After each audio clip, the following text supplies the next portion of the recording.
I'm all about beauty, business, and being a boss.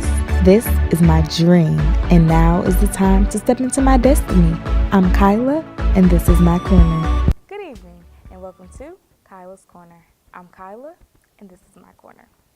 And this is episode 6, and we're talking about positive representation in the African American community. First, segment 1, Black faces in the media. Y'all, I know a majority of you have probably seen it already, and if you haven't, you need to go to the box office right now and go see it. Black Panther is phenomenal. It was so great. It was a great movie. It's a great watch. I went with my friends. The Friday it came out is perfect. It's literally perfection. It was representation to Black children, showing them that they literally can do anything. You can be not literally a superhero, but you can do anything you put your mind to. You can be a Black woman in STEM. That's the new big thing. The fact that women showed so much brilliance. Women were strong. They were warriors. Men were warriors. We can fight. We can, just do whatever we want to. That representation on screen it was just words can't describe how I feel about it, because it was a really great movie. A lot of celebrities have started doing the Black Panther Challenge. So hashtag Black Panther Challenge was started by Frederick Joseph. In addition to the cast of the show, Gabrielle Union, Dwayne Wade, Jamel Hill, and partnership with the Detroit Free Press and the Detroit Lions, Travis Scott, Jussie Smollett, Snoop Dogg have all donated movie screenings of Black Panther to young African American children, students specifically, because without them there might not have been a way for these children to see this movie. So now they can see the movie, they have this positive representation that I'm referring to, and now it's impacting their lives for the greater good. So thank you to all the celebrities who I named, those who I didn't, who are making a positive impact in this. So far, $300,000 has been raised to send over 38,000 students to the movies to see Black Panther. That is great. I wish, and it is my dream and my aspiration to one day be able to have that level of status where I can make an impact on that level as well, so I can have screenings and I can buy out a whole, theater for students to help impact them, because I was given so much at a young age coming from the inner city that I want to give back. I want to give back to Detroit. Just like Jamel Hill and Big Sean, all the Detroit celebrities who are giving back, that's my goal, that's my aspiration in life. I want to impact those who come from where I come from. I want to be that positive representation that you can as well. So that representation in the media of positive African Americans, Oprah Winfrey, this movie, Girls Trip, all the movies that are hitting box office numbers and breaking records, great. Just Black Panther hit number 5 in the box office in their first weekend opening. Okay. So I've seen a lot of critique and criticism to a lot of African Americans who were going to the movie theaters dressing up in, dashikis and coming to America type attire, the Prince of Zamunda type attire with the furs and the lions and everything, which I thought it's just another way for us to come together. And if we can come together rather than shooting and killing each other, why can't we?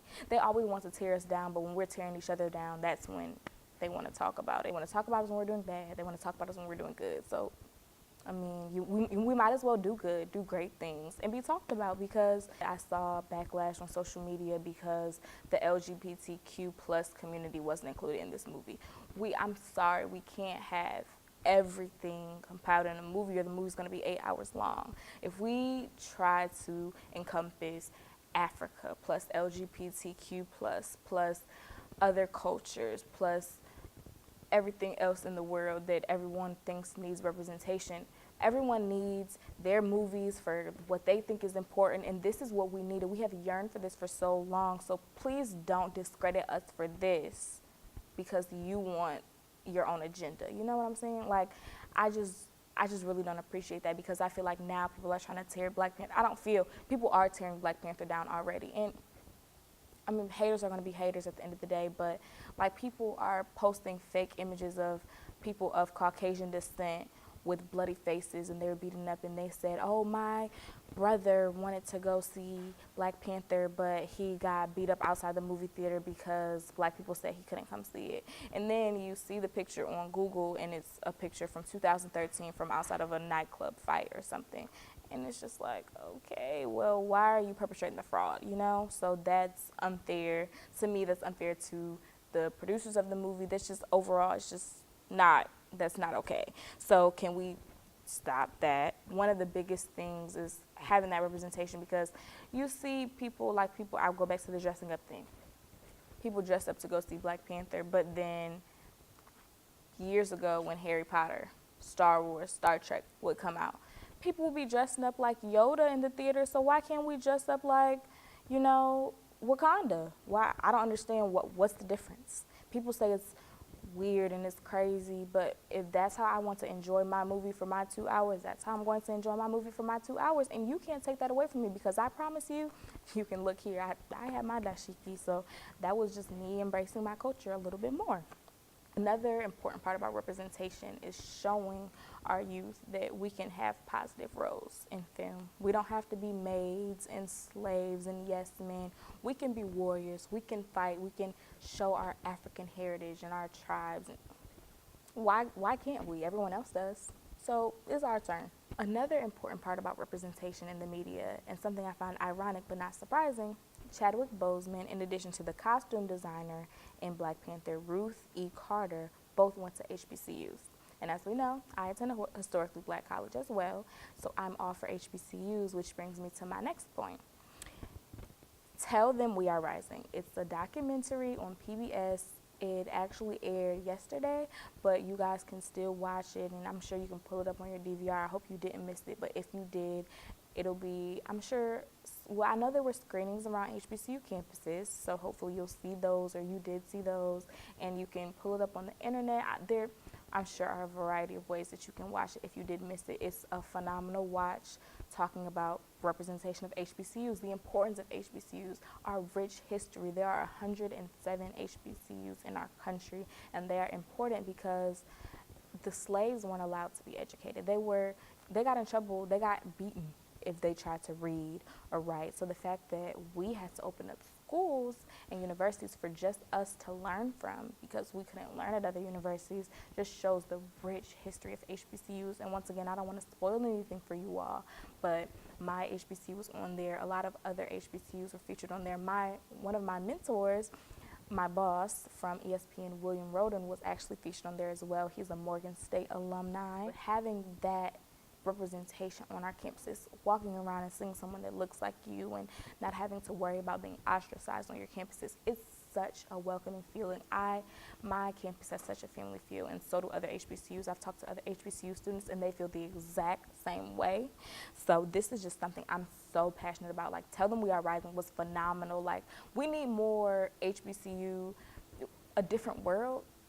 The Quad, it's okay. It shows HBCUs, but it shows a vast majority of the negative things about HBCUs. Now, don't get me wrong, some of it is and very well is true, but the positive, the Dwayne and Whitley and Kim, we need those, different worlds. We need that positive representation. We need the real life docu-series and things of that nature to show us why HBCUs are important and why they're here for us and why we should go there. So many celebrities attended HBCUs that you all would probably not think of, but they did. Oprah, my idol. Tennessee State University, Terrence J., North Carolina A&T University, Lance Gross, Howard, Spike Lee, Morehouse, Wanda Sykes, Hampton, Common, FAMU. The list can go on. And they're phenomenal examples for our communities. So what's the problem with HBCUs? I'm sick, so sick, and I'll talk about this further in another episode, but I'm so sick of the PWI versus HBCU debate. Get your education and keep it moving. But I'm just pro HBCU because obviously I attend one. It's my choice, and it's your choice to not or to, but I'm pro HBCU at the end of the day. My experience so far has been great. Best to believe that my children, my nieces, nephews, and any other child that I can grasp my arms around, you're going to a HBCU, period, point blank, end of story. But I just love HBCUs, so if you haven't seen them already, go see Black Panther, go see Tell Them We Are Rising. And when we come back, we will be talking about the importance of mentorship. Stay tuned.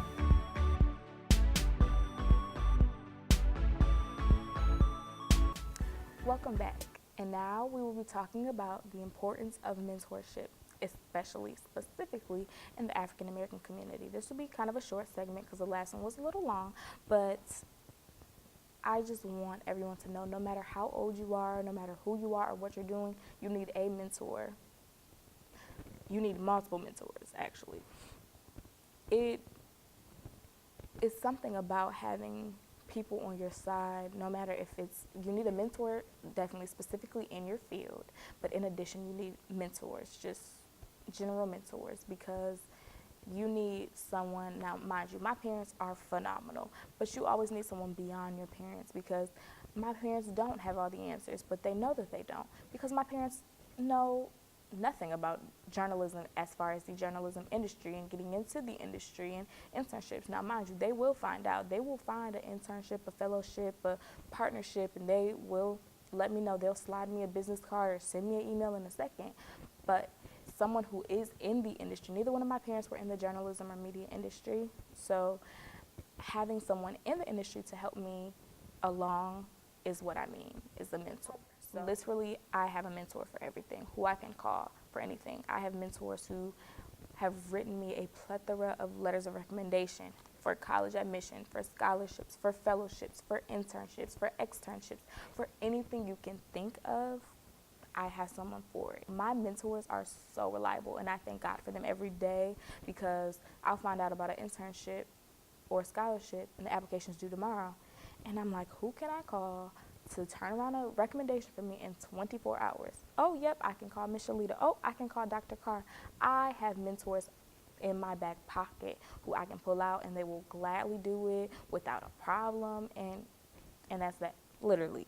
So I'm just going to kind of go down the list of a couple of my very, very extensive list of mentors who just have impacted me very greatly. So first of all, Miss Renee Fluker, Midnight Golf Program. If you are from the city of Detroit and you are not yet a high school senior, or if you are a parent or grandparent or aunt, uncle, whatever it may be, of someone who will be a high school senior soon, please make sure you look up the Midnight Golf Program. It's phenomenal. We learn golf, we learn life skills, we get scholarships, we go on a road trip on tour to different colleges and universities. It's great. Miss Renee Fluker, who I mentioned, is the CEO and founder of the program. She's great. And in addition, my other MGP, Midnight Golf Program, mentors, Mr. Coffee, Mr. Gamlin, Mr. Ambrose, they are great resources for me to have. They have all impacted me in one way or another, whether it's with the letter of recommendation, with the wise word of wisdom. Mr. Coffee is always, texting me things. Oh, remember to always wear a HBCU t-shirt when you're in the airport, because you never know who you'll come across. Like, just little stuff like that are just small reminders that just, help you throughout your days. You never know. Dr. Carr is always writing me letters of recommendation. She's phenomenal. Professor Dawkins was the professor who I mentioned, who actually found the ESPN internship for me and told me about it and told me that I should apply and recommended me for it. Miss Shalita Richmond, Mr. Robert Vance are both mentors of mine that I've had since my 9th grade year in high school, and still to this day, I call them, and anything I need, they're there. And all of these mentors, in addition to others, are my number one fans, in addition to my parents, of course. And they're all rooting for me, and any mentor should be like this, should be rooting for you along the way, should be there for you whenever you need them. They should be positive role models. They should be very advanced in their careers. They should be someone who you think is successful, because you shouldn't have a mentor who you don't look up to, because what's the purpose of them?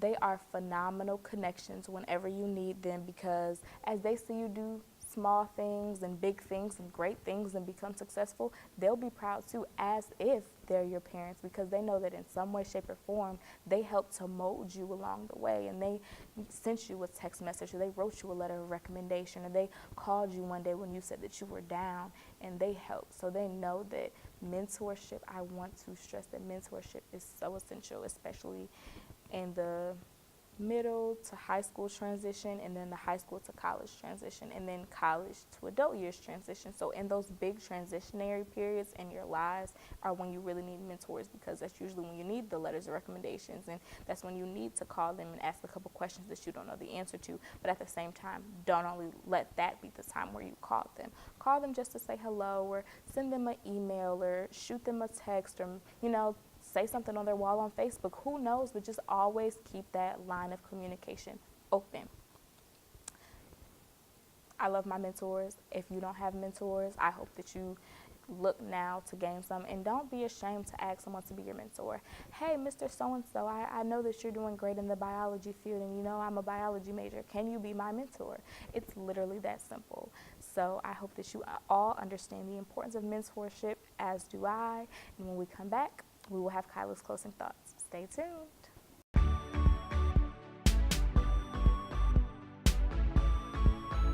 Welcome back. And here are Kyla's closing thoughts.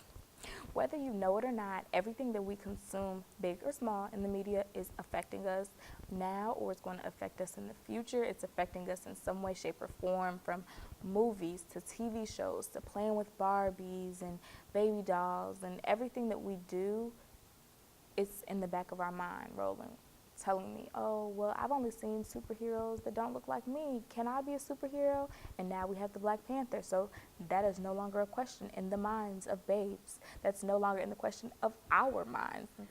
There will always be someone paving the way for you, and I am paving the way for someone right now. Pass it along, pay it forward with your mentorship, or with the knowledge that you have, or with teaching, with life skills, with whatever you're doing. Make sure that you are doing your part in the community, because if you're not, you're really like a bump on a log, honestly. I'm just saying. Just think about that. And your Kyla's Corner quote of the day is, "You are your ancestors' wildest dreams." I have no idea who said that quote, but it's the truth.